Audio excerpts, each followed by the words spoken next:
Hello and welcome. Today we're going to talk about something that's really crucial for pretty much anyone who has savings or invests in India. It's a law that acts like a financial shield, designed specifically to protect you and your hard-earned money from those scams that promise you the moon, but, well, usually leave you with nothing. All right, let's get into it. So, here's our game plan. We'll kick things off by looking at the whole get-rich-quick problem. Then, we'll introduce the law that's fighting back, the BUDS Act. We'll break down the huge difference between legal and illegal schemes, meet the people in charge of enforcing the rules, see how you can actually get your money back, and wrap up with the serious heat fraudsters face. So, first things first, why did we even need a law like this? Well, it all boils down to a promise that is just as tempting as it is dangerous. We've all seen them, right? An ad, a text message, maybe a tip from a friend about some unbelievable, can't-miss opportunity. It always sounds a little too good to be true. And that's the real heart of the problem. These schemes prey on our dreams of financial freedom, but they operate completely in the shadows, with no one watching over them. And that is exactly where this law steps in.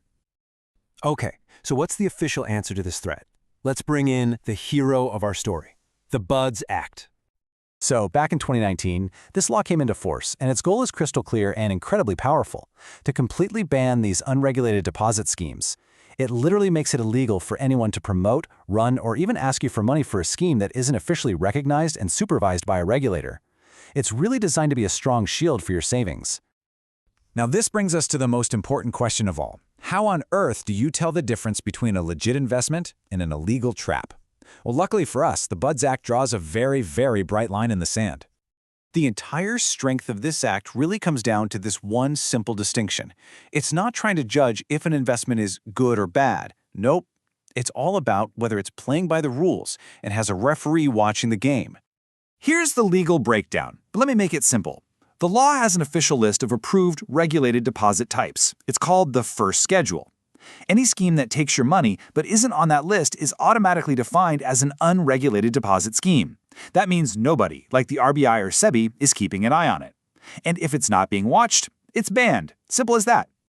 And this right here shows you the black and white difference. Regulated schemes, they have a proper authority watching over them, they follow strict rules, and your money has legal protection. Unregulated schemes, it's the Wild West. No government oversight, totally banned from taking your cash, and your investment is at extreme risk. Okay, so who are the actual referees here? Who enforces these rules? The Act sets up this really powerful two-part system to go after these financial crimes. So, player number one is the competent authority. This is a high-ranking government official whose whole job is to be the lead financial detective. They're the ones who hunt down these illegal schemes, follow the money trail, and take action right away to protect people's savings. And what's wild is just how much power this financial detective has. They can provisionally, meaning immediately, freeze bank accounts and seize property. They can force people to show up for questioning, demand to see all the financial records, and summon anyone to give evidence.